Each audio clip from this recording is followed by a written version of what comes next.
Buenas noches, en nombre de la dirección del Centro 2, les damos a todos la bienvenida a esta nueva conferencia del ciclo 2022.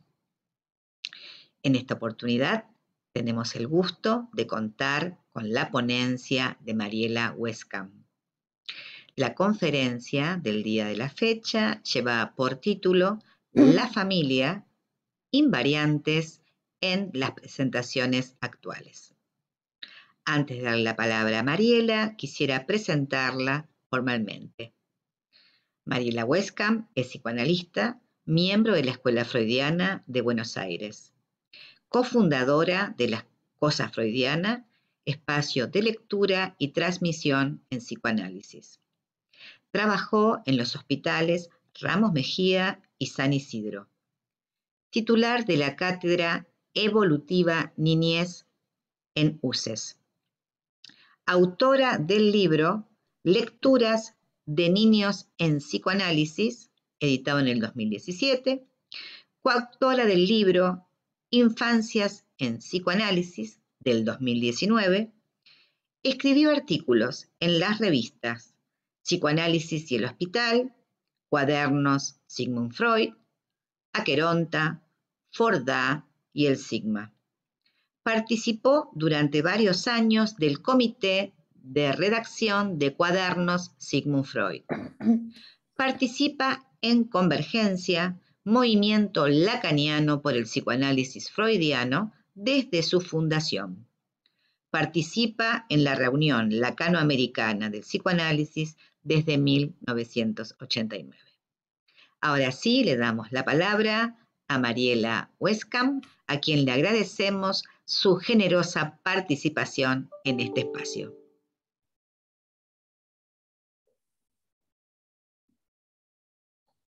Hola, ¿qué tal? Bueno, buenas noches a todos. En primer lugar, agradezco a Centro 2 por la invitación. Yo ya estuve con ellos en un momento en que iba al lugar. Y particularmente a Alicia Perego y a Patricia Janda, que me cursaron la invitación. Bueno, y a todos ustedes por estar hoy acá escuchando, y bueno, y espero que después participando y haciéndome escuchar a mí sus preguntas y sobre todo los comentarios.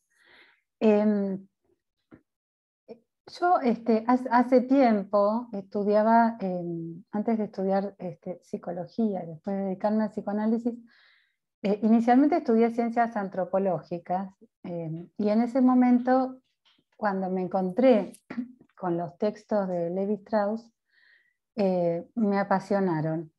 Unos años más tarde empecé la carrera de psicología y la lectura de Lacan me produjo un interés similar porque escuchaba resonancia de esta teoría que antes me había causado tanto. Por eso que ahora, atenta a esto que a veces se llama nuevas configuraciones familiares o nuevas parentalidades, vuelvo a las lecturas del antropólogo para interrogarme respecto de lo nuevo y de lo invariante en la familia. Porque el modelo de familia conyugal, que llamamos nuclear, ¿no? Monogámica, formada por una mujer biológica como madre, un varón biológico como padre, y sus hijos, que, digamos, si son biológicos, redondea más la idea de familia, es un modelo de la cultura occidental de los últimos siglos. Digo, las sociedades no dependieron siempre de esta organización familiar. Las familias, incluso también dentro de Occidente, siempre fueron heterogéneas, ¿no? A lo largo de la historia existieron distintos modelos de familias, como las familias extensas, los matrimonios sin hijos, las familias de los hijos que quedan al cuidado de otros parientes porque sus padres migran, las familias homoparentales y las monoparentales. Entiendo que en realidad lo universal es la diversidad, ¿no? Entonces, la primera pregunta que haría y que pondría a trabajar es: ¿qué es lo nuevo las estructuraciones familiares o las legalidades, las nuevas legalidades. Sabemos que en los últimos años se crearon nuevas normas jurídicas que legitimaron el matrimonio y también el derecho a ejercer la función parental a familias homoparentales, ¿no? Legitimaron el matrimonio entre personas del mismo sexo y también el derecho a ejercer esta función parental. Me refiero a las leyes de matrimonio igualitario en el año 2010 y también otra ley nueva es la ley de identidad de género, que ya no es tan nueva, es del año 2012. Además se desarrollaron otras formas de gestar y de concebir, porque los avances de la ciencia digamos, facilitan cada vez más medios para tener hijos biológicos a quienes son estériles o no tienen, o no tienen pareja, ¿no? Entonces, esto es posible a partir de la fecundación asistida, como inseminación artificial, ovodonación, congelación de embriones, subrogación de vientre. Digamos que de este modo la reproducción deja de depender exclusivamente del acto sexual.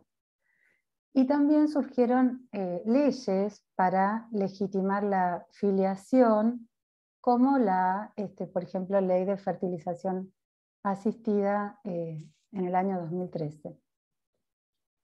Esto llevó al reconocimiento social de situaciones que tal vez ya existían de modo disimulado y a su vez a la existencia de nuevas realidades con distintos modos de presentaciones familiares y formas de vincularse. A partir de esto surgen interrogantes, ¿no? Yo escucho, no sé, después me dirán la experiencia de ustedes, pero yo escucho interrogantes en la comunidad psi respecto de los efectos que estas conformaciones producirían en la estructuración psíquica de los hijos y preocupaciones respecto de la influencia en su sexualidad. A mí me preocupa, me inquieta que estos interrogantes surjan dentro de nuestra comunidad. Me refiero a los prejuicios, ¿no? Que surjan dentro de nuestra comunidad. Porque, por ejemplo, que la iglesia responda con desagrado, con espanto frente a un matrimonio gay es algo esperable, pero escuchar prejuicios en los psicoanalistas es algo que me preocupa por el futuro del psicoanálisis.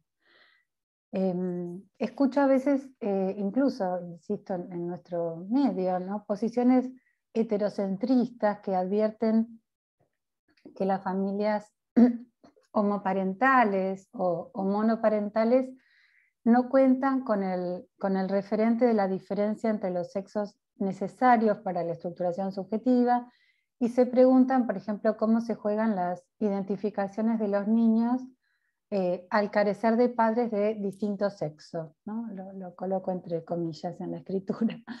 Respecto de las familias monoparentales, me refiero a aquellos que recurren a métodos de fertilización asistida o deciden adoptar, ¿no? Y a veces he escuchado cuestionamientos respecto a que una sola persona pueda cumplir con las funciones materna y paterna.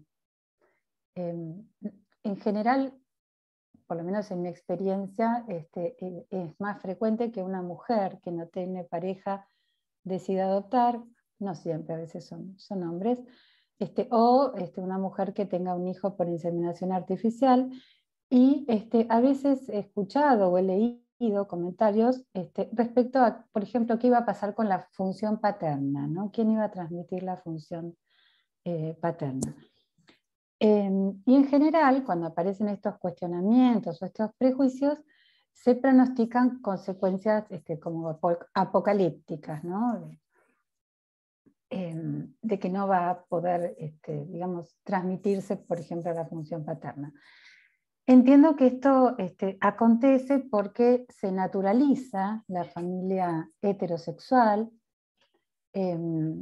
En ocasiones se confunde la filiación con el engendramiento, o se supone que la función materna corresponde a la mujer biológica y la paterna al hombre biológico, asimilando funciones a personas, desconociendo además que hombres y mujeres tienen aspectos femeninos y masculinos.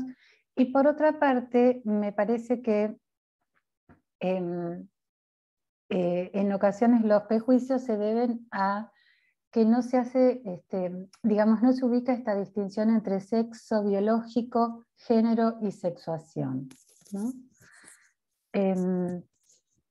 Respecto a la filiación y al engendramiento que decía, nosotros sabemos que la consanguinidad no asegura la filiación ni el ejercicio de la paternidad y la maternidad, sino que es a partir del reconocimiento, de la adopción simbólica, que un bebé, sea un hijo biológico, un hijo adoptado, se inscribe en una línea de parentesco.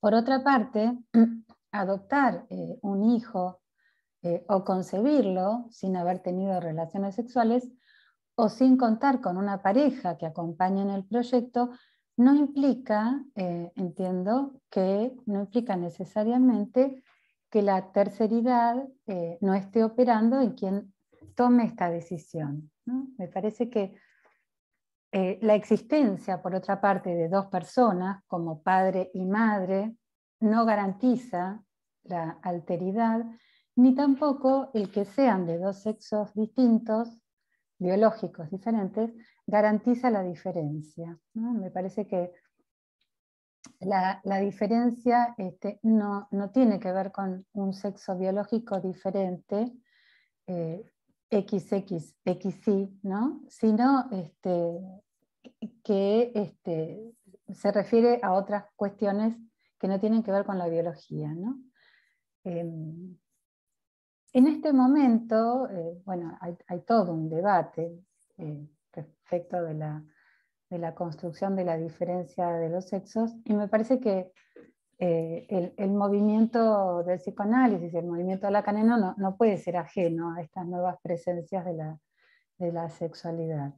Bueno, justamente la conferencia pasada, Patricio hablaba de esto, ¿no? Me parece que lo importante es ubicar la singularidad en el psicoanálisis, ¿no? Que eso es el rasgo fundamental, la lectura de la singularidad en el caso por caso. Me parece que es muy importante que ubiquemos que nuestro tiempo, además, no es el tiempo de Freud ni tampoco es el tiempo de Lacan, ¿no? Nosotros sabemos que digamos, Freud introdujo el falo como concepto y lo diferenció del pene, pero también en ocasiones él incurre en algunos deslizamientos entre falo y pene, varón y padre, ¿no? Freud afirmó que la anatomía es el destino, y Freud, bueno, obviamente estaba determinado por su época, fue un revolucionario en su época, cuando trabajó la sexualidad en plena época victoriana, ¿no? Que era una época en donde el paradigma católico era que la sexualidad debía servir a la reproducción, este paradigma que no está en juego en este momento, ¿no? Cada pensador es producto de su época. La teorización que hizo Lacan permite distinguir la sexuación del sexo biológico y del género, ¿no? Es decir, la posición como hombre o mujer del género, que es una designación social, y del sexo biológico, esto de XX, XY, ¿no? No voy a avanzar mucho con esta cuestión, pero sí diría como muy rápidamente que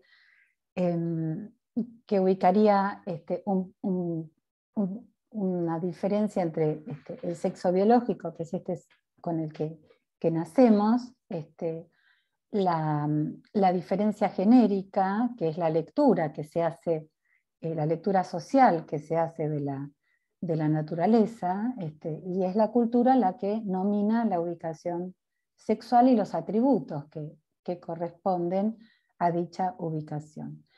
Y otra cuestión es la identificación sexual, ¿no? Cómo el sujeto puede ubicarse del lado hombre o del lado mujer, en función de cómo inscriba su goce respecto de la función fálica. Porque para el psicoanálisis la diferencia sexual no es ni la biológica ni el género, ¿no? Sino que depende de la sexuación. Y la sexuación para el psicoanálisis es algo que vamos escuchando en la enunciación y que también tiene que ver con el inconsciente. O sea que no es tan fácil decir quién es hombre y quién es mujer. Digamos, en eso se diferencia el psicoanálisis de otros discursos, ¿no? Porque pone en juego al inconsciente, y la sexuación alude a la subjetivación del sexo más allá de lo que viene asignado desde el campo del otro, ¿no?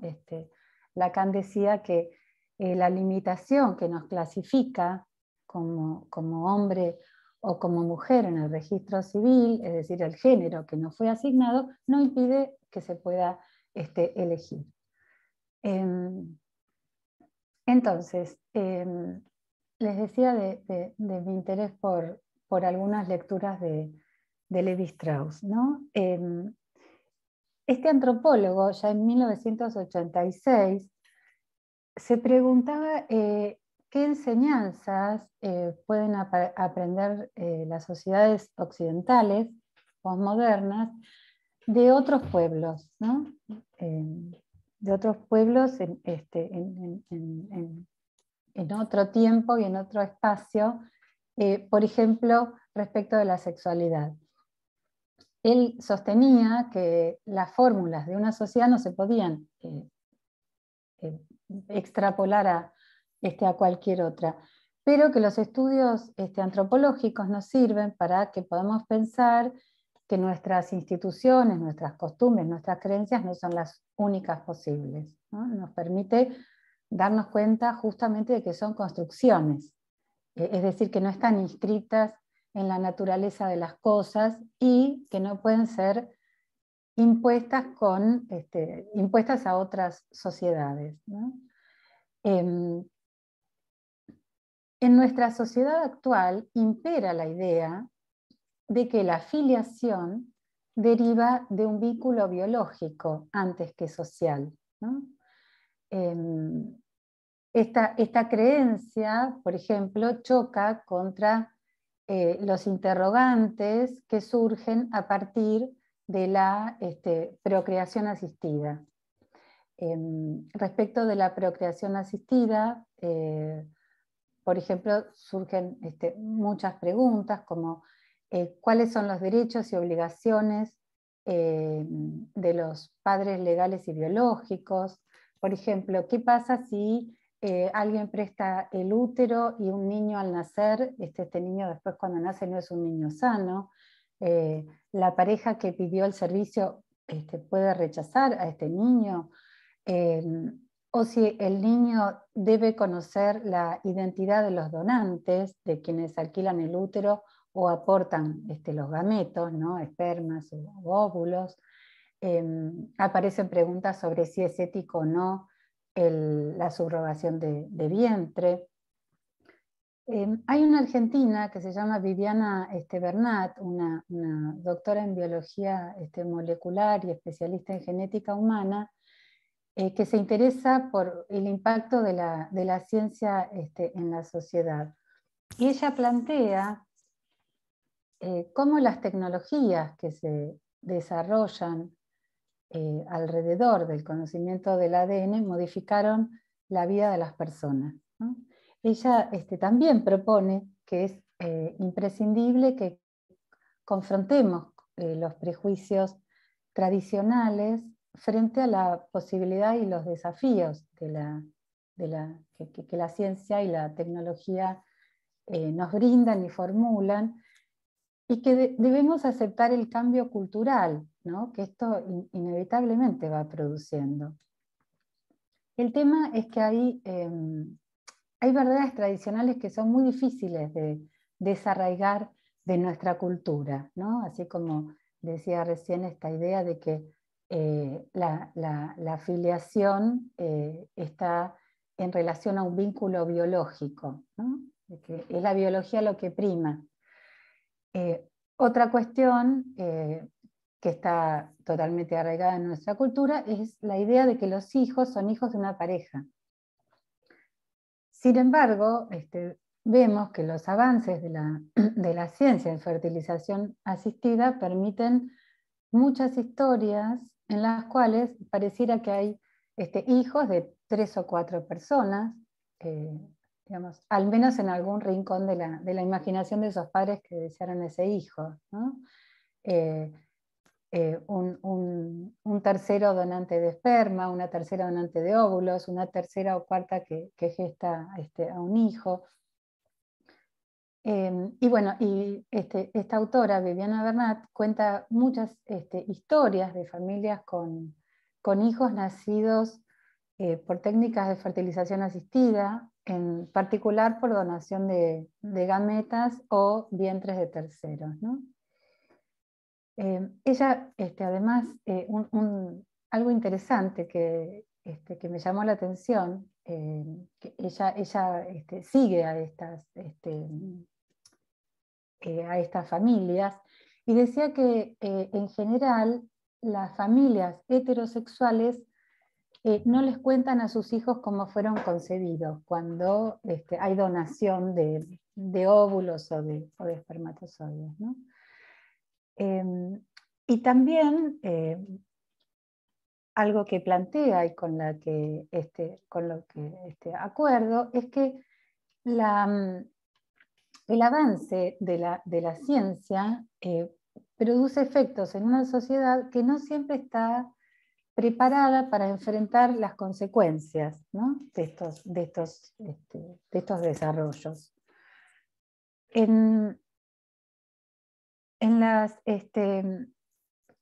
En las conferencias que Levi Strauss dio en Japón, les decía en 1986, él dice que los conflictos que a nosotros se nos plantean sobre esta disociación entre la procreación biológica y la paternidad social, ¿no? Llamaríamos paternidad social a quienes están a cargo de cumplir las funciones, ¿no? Desde el psicoanálisis diríamos funciones, función paterna, función materna, ¿no?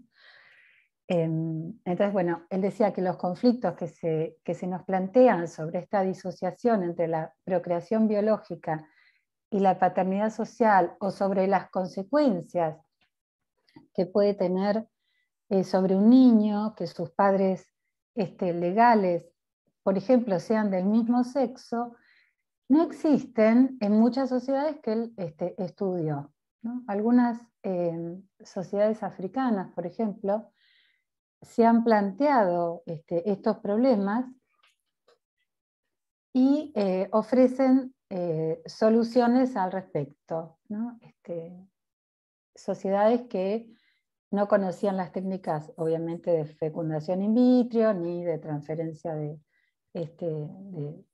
o implantación de óvulos, ni congelación de óvulos, pero armaron socialmente sistemas digamos, que se organizaban para que, por ejemplo, familias, personas que no podían tener hijos pudieran, y también que parejas del mismo sexo pudieran tener hijos. Les cuento algunos ejemplos para que se entienda. Por ejemplo, cuenta ejemplos de los Nuer en Sudán, que a las mujeres que eran estériles les daban el estatus y el nombre de tío paterno, ¿no? Entonces, la mujer estéril recibía la dote que se le da al tío paterno por el precio de la novia. Con esa dote compraban a una mujer que era fecundada por un varón y de este modo podían tener hijos, ¿no? También, por ejemplo, en este mismo grupo, si un hombre moría sin dejar descendencia, un pariente próximo podía tomar su lugar como padre biológico para engendrar en nombre del difunto. O sea que el hijo iba a ser hijo del que había muerto, ¿sí?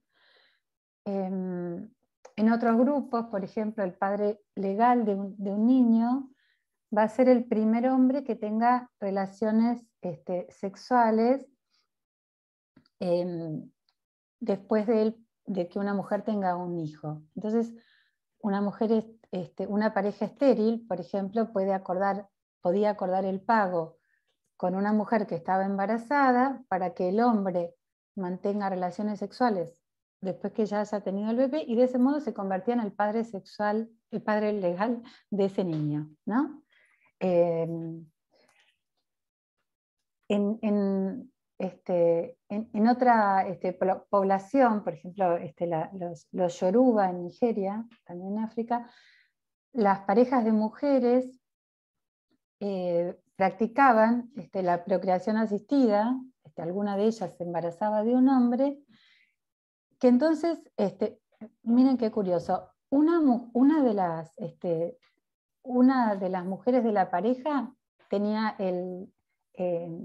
estaba ubicada como padre legal y la otra como madre biológica, ¿no? O sea que una mujer biológica tenía el estatus o la posición social de padre, ¿no? Entonces, en estos casos, el estatus familiar y social se determina en función del vínculo legal, ¿no? Y lo que nos cuenta Levi Strauss, que es también curioso, ¿no? En estas conferencias que dio en Japón, que se llama La antropología frente a los problemas del mundo moderno. Lo que nos cuenta es que todos estos grupos daban a conocer a los niños quiénes eran sus progenitores biológicos, ¿no? Y él dice que contrariamente a lo que en nuestra sociedad se podría pensar, o por lo menos cuando, ¿no?, él escribe esto en 1986, esto no generaba conflictos en los niños, es que su procreador biológico y su padre social, legal, ¿no?, quien cumpla con las funciones, sean distintas personas. Digamos que él también dice que la antropología no propone que nuestra sociedad adopte estas prácticas diferentes, sino que nos revelan, escuchar otros modos de organización cultural, nos da a conocer que lo que para nosotros es natural se reduce en realidad a las limitaciones y hábitos mentales de nuestra cultura, ¿no? Y que algunos usos que nos pueden parecer sorprendentes o escandalosos, ¿no?, para otras sociedades pueden ser simples y obvios, ¿no? O sea que cada grupo cultural está tomado por el imaginario, ¿no? Esto que, bueno, Lacan hablaba de debilidad mental cuando se refería a esto, ¿no? Es el modo que cada uno tiene de entender la realidad, ¿no? Somos efectos de una cultura y nuestro imaginario se arma en función de esto. Y también podemos pensar que hay una cuestión que tiene que ver con el modo de constitución del ser hablante, que hace que todo lo que aparezca como diferente en general es rechazado, ¿no? Es difícil de tolerar lo que aparece como diferente. Levi Strauss decía: a los juristas y a los moralistas más impacientes, los antropólogos ofrecen consejos de tolerancia y prudencia. Afirman que incluso las prácticas y las aspiraciones que chocan más con las opiniones, como esto de bueno, las parejas homosexuales, o bueno, estos ejemplos que acabo de dar, tienen su equivalente en otras sociedades que no se preocupan por estas prácticas, ¿no? Ellos desean entonces que se deje acontecer y que se remita a la lógica interna de cada sociedad para crear en su seno o para eliminar las estructuras familiares y sociales que resultan viables y aquellas que engendrarán contradicciones tales que solamente ellas serán capaces de demostrar qué formatos son insustentables, ¿no? Entonces, como decía antes, a veces escucho que cuando se trata de una familia monoparental, en la cual hay una mujer biológica que adopta o tiene un hijo por fecundación asistida, a veces escucho esta cuestión respecto de que hay carencia de padre o ausencia de función paterna. Y me parece que, digamos, eso responde a no diferenciar funciones de personas, ¿no? Si tomamos uno de los primeros textos de Lacan, que deben conocer, La familia, es un texto que él escribió para una enciclopedia, que lo escribió por encargo en 1936. Lacan, en este momento, cuando habla del mito edípico freudiano, no lo ubica como universal, sino como el mito particular de la cultura occidental paternalista, ¿no? Al tiempo que en este texto él plantea una cuestión que me parece que ha dado lugar a muchas... a ver, él lo digo y después digo lo que quiero decir. Él plantea que en nuestra cultura ha habido una declinación de la imago paterna, ¿no? Y me parece que esto abrió toda una cuestión, porque hay toda una crítica al psicoanálisis con relación a la cuestión de que el psicoanálisis sostiene una digamos, teoría patriarcal. No sé si han seguido estas discusiones, ¿no? A mí me parece que hay que distinguir una cuestión que es la caída del patriarcado, que no implica necesariamente que haya declinado la función paterna, ya que la función paterna puede ser ejercida por otros agentes, que no sea un hombre biológico, ¿no? Para el psicoanálisis, la función paterna es esta función de corte y separación, que decimos es normalizadora, en tanto regula el goce e introduce la ley.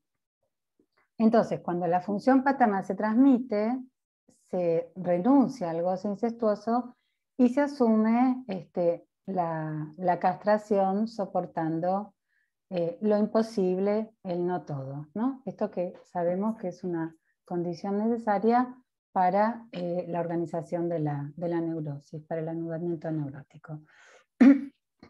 Y no es lo mismo la declinación del padre imaginario que el desfallecimiento de la función simbólica, o la ausencia del varón que la de la función paterna, ¿no? Me parece que cuando se confunden los registros o las versiones del padre, se puede suponer, como decía antes, que la inexistencia en la realidad, ¿no?, de un varón en la casa puede llegar a complicar las cosas o puede impedir que la función paterna se transmita, ¿no? Entiendo que la función paterna es algo que está operando en el discurso y que esto lo puede transmitir, por ejemplo, en el caso de que una mujer tenga un hijo por o donación, o que adopte un niño, puede transmitir ella la función paterna y no necesariamente tiene que haber un hombre, un varón en la casa para transmitir la función paterna, ¿no? Esto es medio una obviedad, pero lo tengo que decir. La idea de que el varón como padre debe ejercer la autoridad ha perdido fuerza en la historia de Occidente, esto que llamamos la caída del patriarcado. El varón, saben que alguna vez tuvo hasta el derecho de decidir sobre la vida del hijo, ¿no? Por ejemplo, en la antigua Roma era un varón quien elevaba al niño y ahí decidía si lo reconocía como hijo o no lo reconocía. En ese caso hasta podía dejarlo morir o podía dejarlo en estos lugares de expósitos. A su vez, quien elevaba al niño y lo elegía o no tenía por qué ser el padre biológico, ¿no? Entonces, decía que el varón en algún momento tuvo hasta el derecho de decidir sobre la vida del hijo. Luego estoy hablando de Occidente, ¿eh? Luego aparecieron los derechos del hijo y más tarde los de la madre respecto del hijo. Por otra parte, la noción de lo que debe ser un padre varía según la época y la cultura, y los cambios en la realidad van produciendo diferentes efectos imaginarios respecto del padre, de lo que es un padre. Así como también, obviamente, coexisten distintos modos de ser padre dentro de una sociedad y en el mismo momento histórico, ¿no? En los últimos, yo diría 30 años, en nuestra sociedad se modificaron muchísimo los atributos tradicionales que correspondían a los varones y a las mujeres, ¿no? Hubo un cambio muy fuerte en las relaciones de género, sin que esto, a mi entender, esto no implica que la función paterna esté en decadencia, ¿no? En todo caso, repito, cambiará quien sostenga esta función.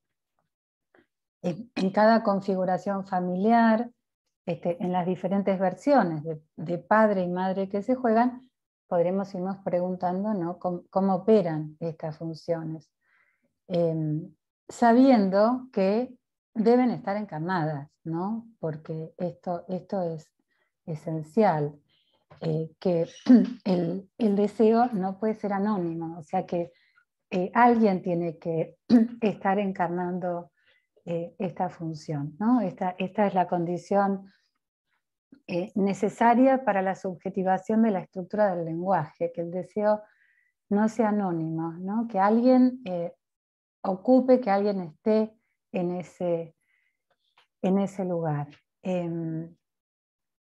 Entonces,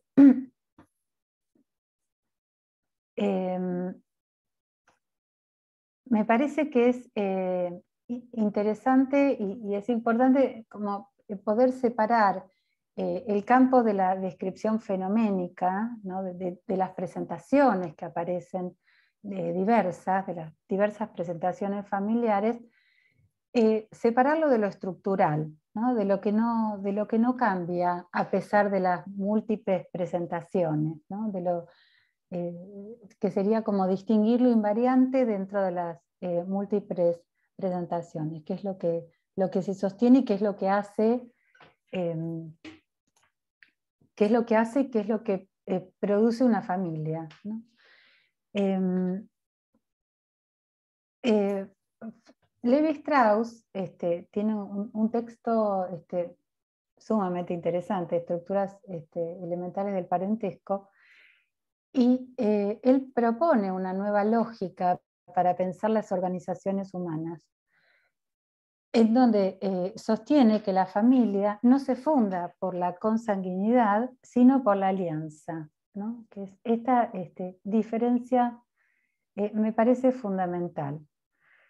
También plantea que la invariante biológica de la diferencia entre los sexos no es lo que determina las estructuras de parentesco. Y su análisis apunta a que no se considere a la familia nuclear, ¿no? Lo que decía antes, madre, padre, hijos, como la unidad elemental de parentesco. Él propone un cuarto término, ¿no? Para poder hablar de esta estructura elemental del parentesco. Un cuarto término que supone la reciprocidad y el intercambio. Entonces, voy a decir algunas cuestiones mínimas, ¿no? de lo que él propone.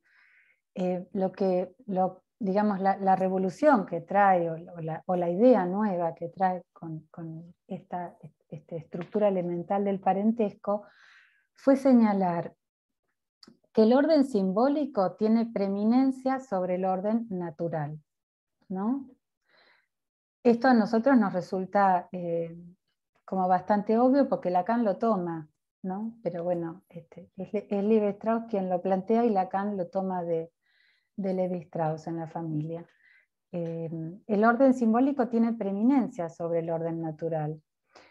Otra cuestión que plantea es que los lazos biológicos no son el modelo sobre el cual se conciben las relaciones de parentesco. Y además plantea esto de que la filiación se distingue del engendramiento, ¿no? Esto que decía, por ejemplo, dando el ejemplo de Roma, en donde el padre era quien reconocía a un niño como hijo, independientemente de que sea su hijo biológico o no. Padre era el que lo reconocía, el que después ocupaba esa función, ¿no?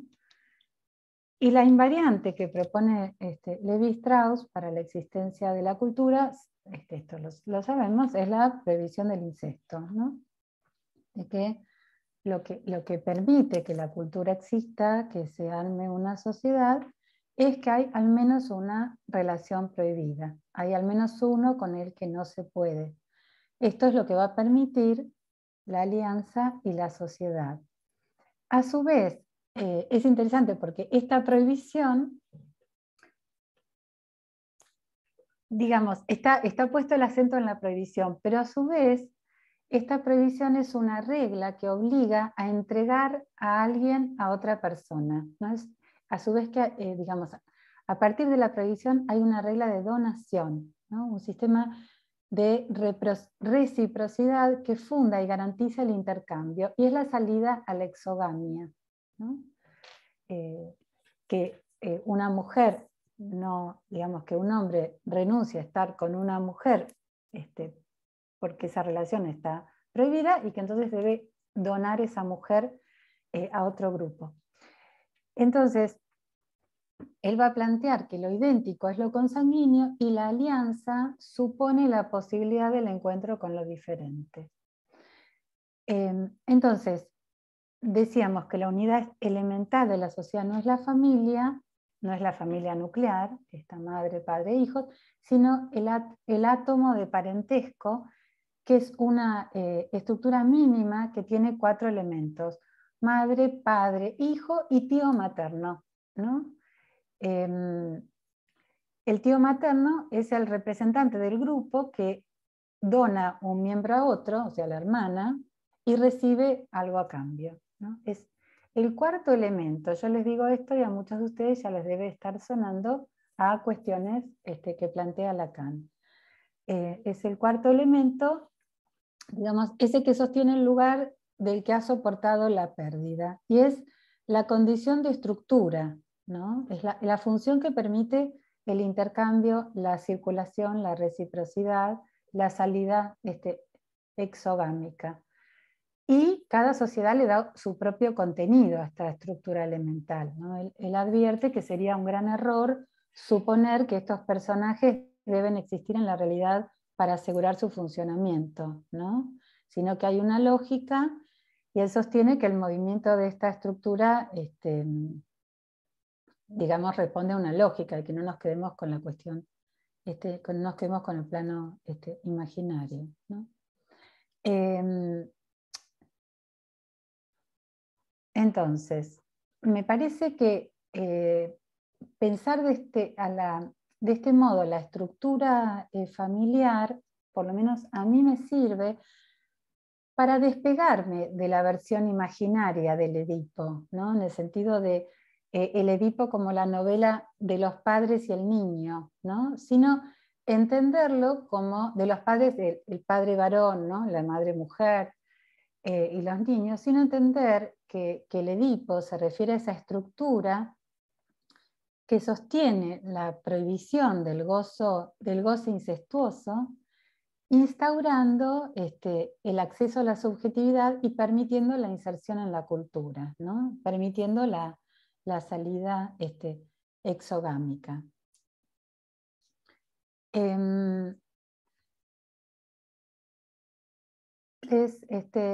Les cuento una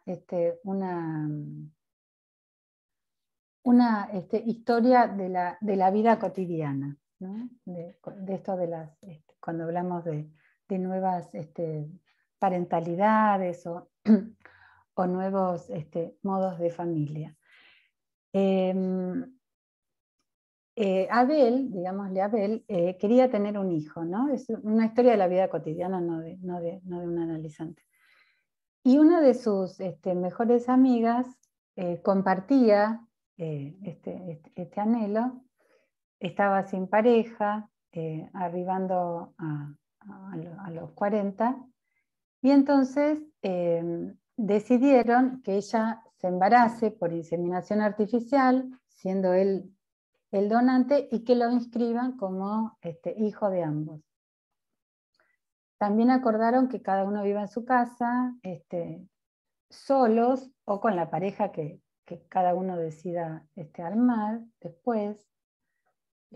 Abel es homosexual y ella heterosexual, pero digamos que cada uno vive en su casa, pero cerca para compartir la crianza, ¿no? Entonces, yo me preguntaba qué podríamos, si podríamos decir desde el psicoanálisis algo de esta historia, digamos, de esta alianza que se propone, ¿no? De este niño por venir. Y me parece que desde el psicoanálisis no podemos decir nada. No podemos, bueno, primero porque no hay cálculo previsible, ¿no? No podemos advertir sobre efectos y buscar causas. Es algo que compete al discurso religioso, no al psicoanálisis. Desde el psicoanálisis justamente sostenemos que no podemos hacer pronósticos, ¿no? Como tampoco los podríamos hacer de una pareja heterosexual que esté súper enamorada y que decida tener un hijo. Tampoco podemos hacer ningún pronóstico sobre cuál será digamos, la ubicación de ese niño, ¿no? Porque no hay garantías, y me parece que digamos que a priori no se puede digamos, suponer, ¿no?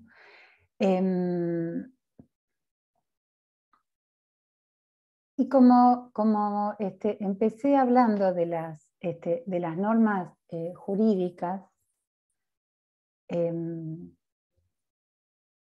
voy a hablar de una historia que de agosto de hace muy poquito, no sé si todos los que están acá son de Argentina, pues es una historia de Argentina, de un fallo de una jueza en Salta que reconoció la paternidad y dio la tenencia compartida de un niño a dos hombres bueno, que no son pareja y que en realidad ni se conocían, ¿no?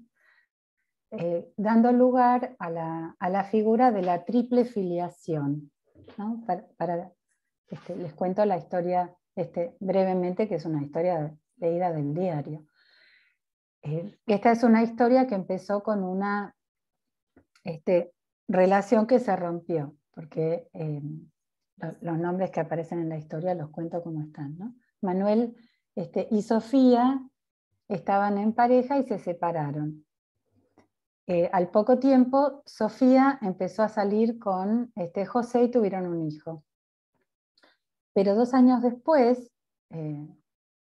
solo 2 semanas antes de que Sofía falleciera, ella le dijo a Manuel que posiblemente él era el padre biológico del niño que estaba criando ella con José. Bueno, Manuel se hace un examen de ADN y que determina que Manuel era efectivamente el padre biológico.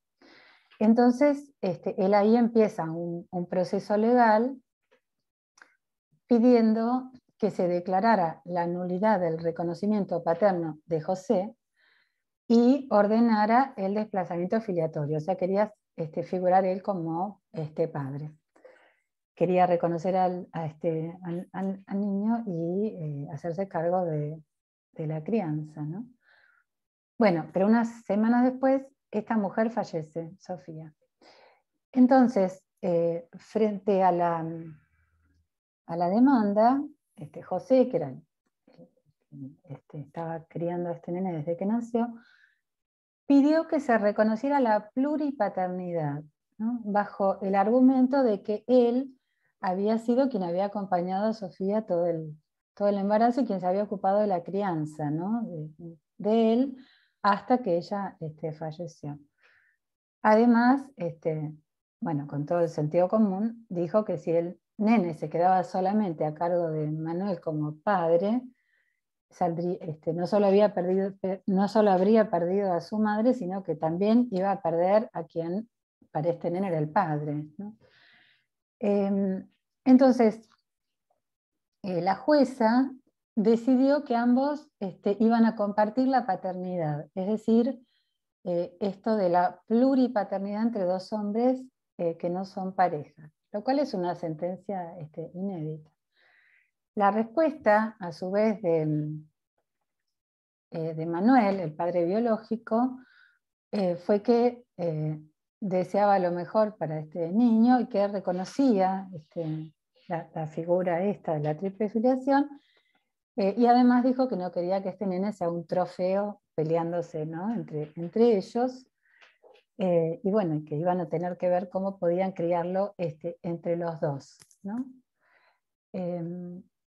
Entonces, en este fallo, esta jueza se pregunta por qué habría que desplazarlo, ¿no? A quien estaba cumpliendo con las funciones de padre, y afirma que habría que sumar al otro y no reemplazar al padre que no era el padre biológico. Dice esta jueza que la primera vez que se reconoció una triple filiación fue en Canadá, y digamos, y que de esta sentencia, esto dice la jueza, se puede destacar que el concepto actual de familia, más allá del tradicional, de la familia a partir del matrimonio entre hombre y mujer, se tiene que entender como una cláusula abierta, dice ella, ¿no? Y no excluyendo a lo que ella llama las familias formadas en la afectividad, ¿no? Bueno, ella habla del concepto de socioafectividad, que dice que es un elemento clave de esta historia. Y bueno, actualmente este niño tiene 2 papás, ¿no? Que acordaron un régimen de visitas, que comparten la cuota alimentaria, ¿no? Que pueden viajar con el niño y hacerse cargo de la crianza. Bueno, hay una carta muy conmovedora que escribió esta jueza, que después si quieren se las leo, que estuvo circulando en todos los diarios. Y bueno, que me parece que es interesante porque son nuevos modos que van apareciendo, ¿no? De ubicar a la familia y también de ubicar a las funciones. Entonces, yo diría que si buscamos qué es lo invariante, lo que se sostiene podríamos decir, en el tiempo y en, en las distintas sociedades y en las diversas presentaciones, ¿no? Lo invariante en la estructura del parentesco es este lazo regulado por la prohibición del incesto, ¿no? Más allá de las distintas presentaciones familiares y de las diferencias biológicas entre los padres. Entiendo que la prohibición del incesto opera cuando quien ocupa el lugar de otro primordial, ¿no? para un niño, puede ubicarse como deseante y no hace unidad con él, ¿no? Cuando ubica la alteridad y lo cede a la cultura, ¿no? Cuando esto que, bueno, se habla de no reintegrarás tu producto. Me parece que esto es la operación del incesto, ¿no? Esto de poder ubicar a ese viviente como un sujeto, ¿no? No hacer unidad con él, y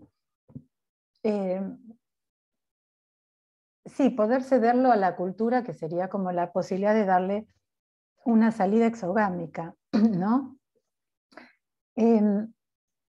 Esta prohibición es lo que establece límites, y la castración, entiendo que, como decía antes, la castración está funcionando en la neurosis, obviamente, en la estructura neurótica. La castración está funcionando en la estructura del lenguaje, que es lo que a su vez permite que opere la función fálica, ¿no? Entonces, función que resta al niño del lugar de objeto de goce de los padres, ¿no? Y propicia la posibilidad de su despliegue deseante. O sea, me parece que este modo de entender las operaciones nos despega de suponer que la familia, digamos, para que se cumplan las funciones materna y paterna, tiene que haber, por ejemplo, personas de distinto sexo biológico, ¿no? Como lo fenoménico de lo estructural, las presentaciones de lo que se sostiene en el discurso, ¿no? Me parece que la previsión del incesto es algo que, así como, bueno, hablábamos de la función paterna, es algo que se sostiene discursivamente, ¿no? Entonces, esta prohibición, a su vez, cuando hablamos de prohibición del incesto, sabemos que es una prohibición que no se enuncia, no es algo que se dice, sino que es algo que es inconsciente y que se va sosteniendo en la enunciación, es algo que se transmite, ¿no? Por lo tanto, es en el discurso, es en la enunciación que estas legalidades funcionan, ¿no? Si hay interdicción del incesto, la castración y la diferencia operan produciendo subjetividades sexuadas diversas, ¿no? Entonces, decía que las invariantes que encuentro hasta ahora, ¿no? Lo que se me ocurrió para pensar hoy, ¿no? Las invariantes que encuentro, reitero, la prohibición del incesto, que es lo que hace posible la cultura. Podríamos decir que la prematuración del humano, esta noción que Lacan despliega, bueno, que no es algo que él toma de otros autores, ¿no? Pero que es fundamental para pensar en psicoanálisis, la prematuración del humano, que es lo que a su vez hacen necesarias las funciones materna y paterna, que son diferentes y pueden ser encarnadas, como dije varias veces, por personas cuya biología y cuyo género no se corresponda con lo que imaginariamente ubicamos como materno, ¿no? Mujer biológica, o paterno, varón biológico. Otra invariante que encuentro es que hasta ahora, con todos los avances de la ciencia, hasta ahora necesitamos, para que una vida se genere, de 2 gametas diferentes. Esto no ha cambiado. Y otra invariante es la invariante genética, ¿no? Que hasta hoy nacemos XX, XY, y después también existe el XX0 y el XXY, que son anomalías, pero existen, ¿no? O sea, fíjense que no son 2 las opciones genéticas, ¿no? Pero bueno, esto no cambia. Podemos modificar nuestra anatomía con operaciones. El cuerpo anatómico se puede cambiar. De hecho, los transexuales que se operan cambian su anatomía. Un hombre puede cambiar su anatomía y hacerse pechos y tener forma de mujer. Va a tener un cuerpo de mujer, pero su genética no va a cambiar, va a ser XY, ¿no? Nunca va a ser XX. Recuerdo hace poco escuchaba el testimonio de un transexual que decía: tengo forma y aspecto de mujer, pero sigo siendo hombre, ¿no? Sigo siendo X, se refería a que seguía siendo XY. Bueno, de allí digamos, que es algo muy triste, que es la corta expectativa de vida que tienen los transexuales, ¿no? Quienes se operan, porque esto es inmodificable, ¿no? La genética es inmodificable, entonces la hormonización complica. Entonces, estas opciones genéticas son también invariantes. Bueno, lo variable, lo sabemos, son todas las diferentes formas en que se va presentando lo que entiendo que de la estructura es invariante, ¿no? Bueno, yo dejaría acá para escuchar comentarios, preguntas, cosas que se les vayan ocurriendo.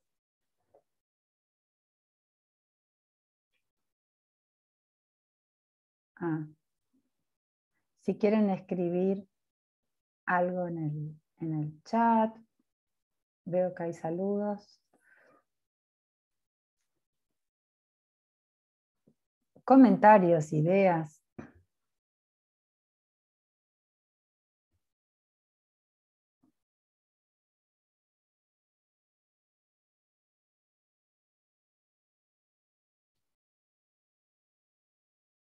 Ya está habilitado como para si alguien quiere abrir el micrófono, ya debería poder. ¿Alguna cuestión que no haya quedado clara?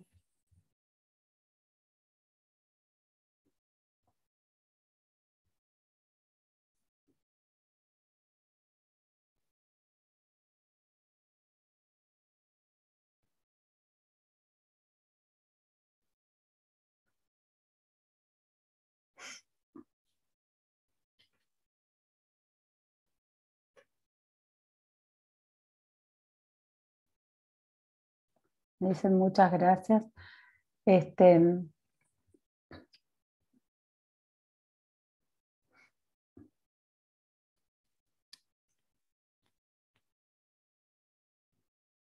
bueno, si a alguien se le ocurre algo, me escribe o pone manito. Yo les decía que Levi Strauss influyó mucho en la obra de Lacan. Por eso también es interesante, me parece a mí, ubicar algunas de las cuestiones que él plantea en sus textos. Hay un libro muy lindo que les recomiendo si les interesa el tema, que es un libro de Karina Basualdo, que fue una antropóloga y psicoanalista argentina, que vivió en Rosario y en París. El libro se llama Lacan, Levi Strauss, Crónica de un encuentro fallido. Ella tuvo, cuando vivió en París, tuvo muchas entrevistas con Levi Strauss, se veían bastante, y él decía que Lacan había mantenido una interlocución en su cabeza con el antropólogo, ¿no? Mientras que Levi Strauss no toma cuestiones de Lacan. Y ella propone la influencia de Levi Strauss en la estructura que él plantea respecto de la estructura cuaternaria del Edipo en Lacan, así como cuando habla de la función del nombre del padre como cuarto que anuda, ¿no? Ella dice que este cuarto término, ¿se acuerdan que yo decía que ubica a Levi Strauss en la estructura elemental del parentesco, y que hace posible la donación, entendida como la cesión del hijo a la cultura, dando cuenta de que ha operado la prohibición del incesto, que transmite la castración, posibilitando la salida exogámica y permitiendo que se soporte el encuentro con lo diferente. O sea, la idea del padre como cuarto nudo que distingue los registros y nomina, digamos, cómo estas cuestiones ella va ubicando muy minuciosamente en su libro, cómo cree que tienen que ver con las posiciones que había planteado Levi Strauss, ¿no? Me parece que por lo menos a mí me sirven estas ideas para poder ubicar cómo las funciones, digamos, se pueden sostener en familias en donde bueno, hay una sola persona a cargo de cumplir con las funciones materna y paterna en relación a un niño, o cómo las funciones se despegan de la biología, en el caso de, qué sé yo, dos mujeres que decidan tener un hijo, o dos hombres, ¿no? O un hombre solo. Me parece, a ver, acá hay una pregunta que es muy amplia de Virginia, que dice, quería consultarte por qué los padres no suelen explicarle a sus hijos cómo fueron concebidos. Yo creo que se refiere a lo que yo comenté de lo que leí de Viviana Bernat, pero eso es algo que dice ella, que en general en las historias que ella siguió de las familias heterosexuales que aceptan donación de gametos, no les cuentan a los hijos. La verdad que habría que ver caso por caso de qué se trata, ¿no?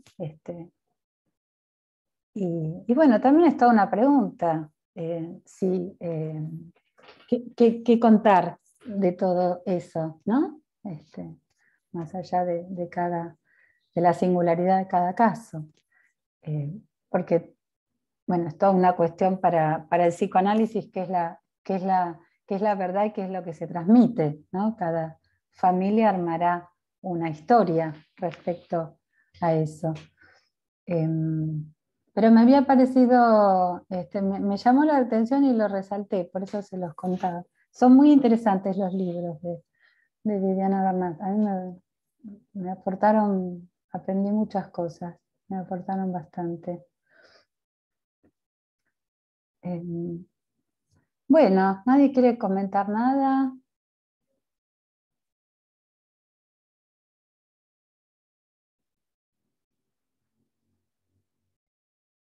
Y a su vez, digo algo más, igual ya estamos en la hora, pero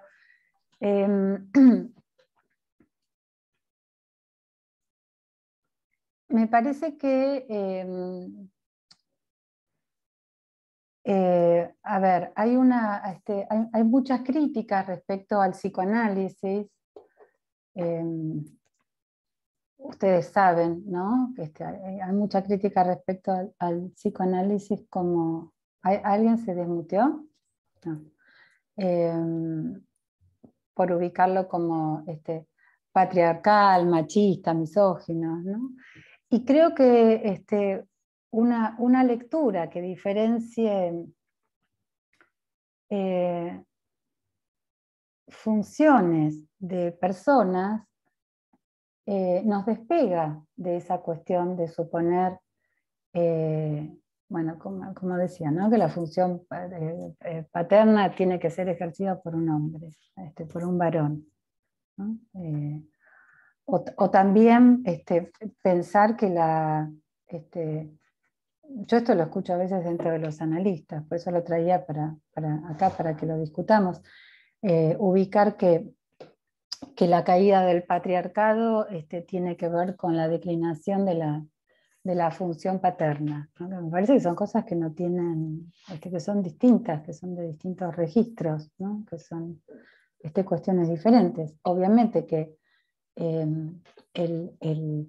la función del varón ha cambiado totalmente, así como ha cambiado notablemente las distinciones, digamos, los atributos correspondientes a los géneros masculinos y femeninos en los últimos años.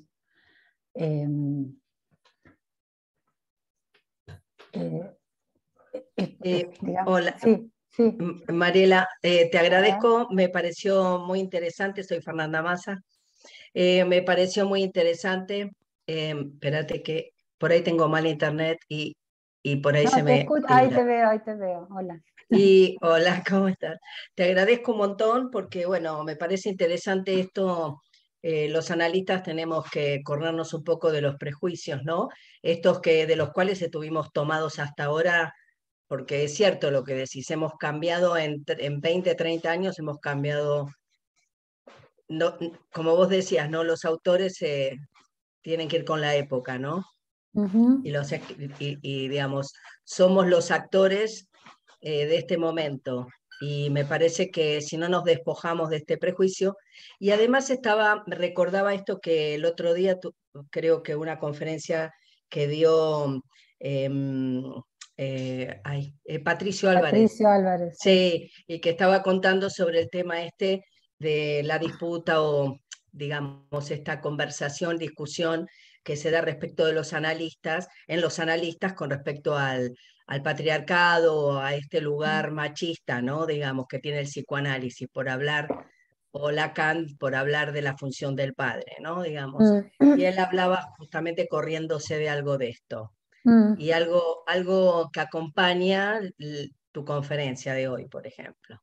mm. Interesante. Sí, Va en la misma línea, digamos. claro. A mí me parece que es psicologizar el psicoanálisis, suponer, por ejemplo, que la función materna, aunque en general hablamos de deseo de la madre, pero Lacan hablaba de función materna, que es otra cosa que el deseo de la madre, que la función materna tiene que ser cumplida por una mujer o que la función paterna por un hombre biológico, ¿no? Me parece que eso es psicología, que eso no es psicoanálisis. Sí, seguir pensando en estereotipos, digamos, no en Claro, funciones, que sí, justamente eso es mm, lo que dio vuelta a todo esto, ¿no? Digamos, la sí, función y que la puede ejercer cualquiera que, ¿no? Sí, sí, lo que yo decía al principio es que me preocupan a veces los prejuicios que escucho dentro de los psicoanalistas, ¿no? Sí, Respecto sí, a qué va a pasar, ¿no? Cuando una mujer decide tener un hijo y recurre a inseminación artificial o, bueno, decide adoptar y no está en pareja, ¿no? He escuchado cosas como decir, bueno, pero está sola.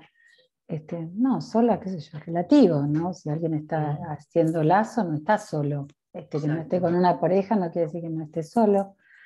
Y me parece, como decía antes, que la prohibición del incesto es algo que se transmite en la enunciación. Digamos, si un neurótico está atravesado por la castración y no supone que ese hijo es un objeto que lo completa, la función paterna está operando, Claro. ¿no?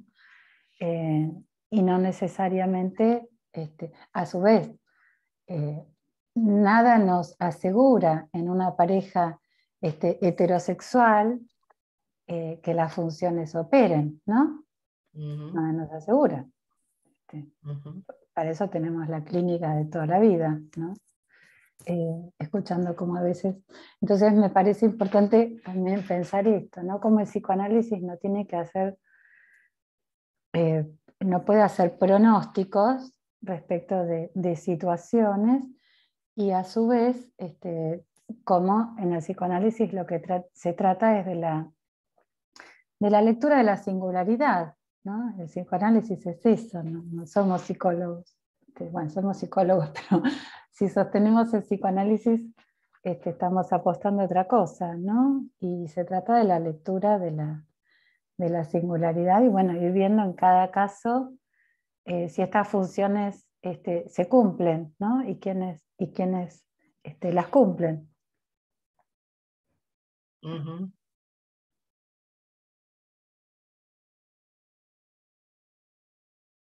Y me parece que lo que decía al principio, que es muy importante ir ubicando que nuestro tiempo no es el de Freud, pero tampoco es el tiempo de Lacan.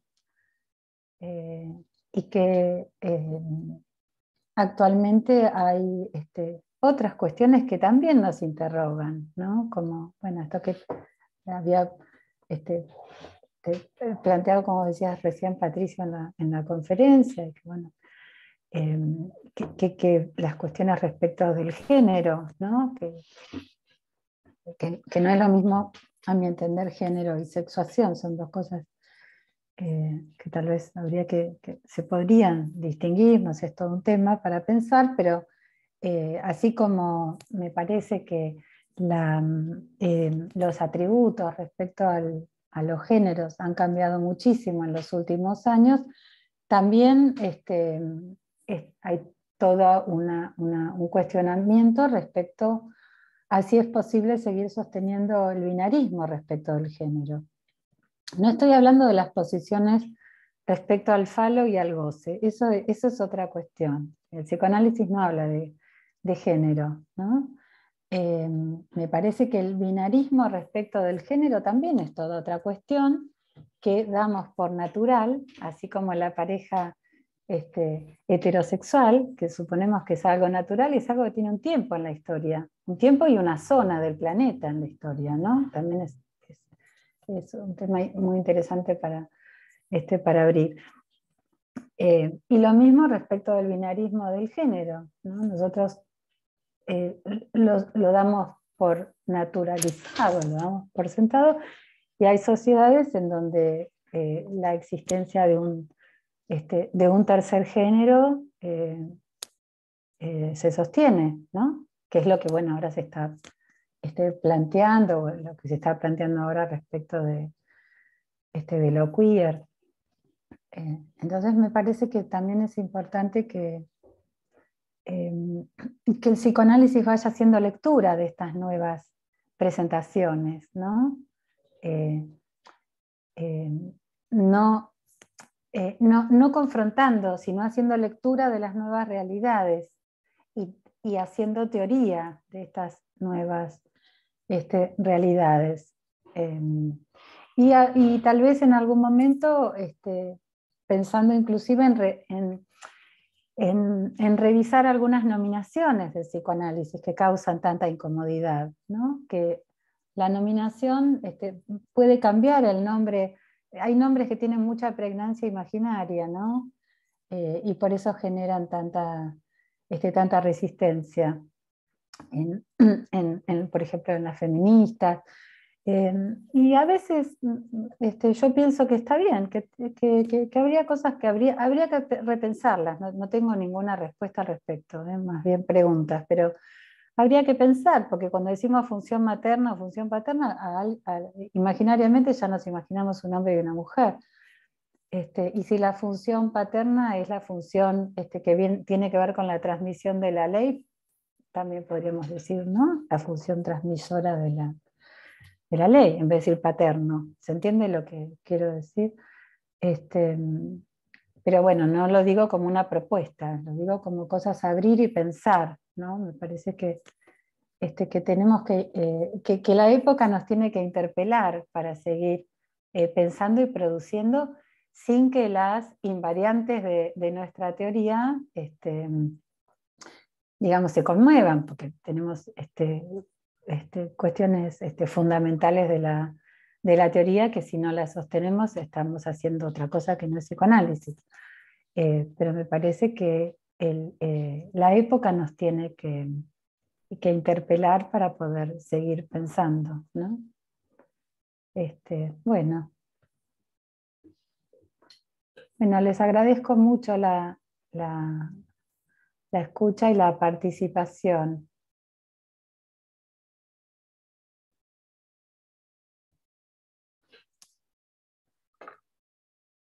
Bueno, muchas gracias. Un beso. Muchas gracias. Gracias. Chao. Hola, Susana. ¿Cómo estás? Chao, buenas noches. Buenas noches. Gracias.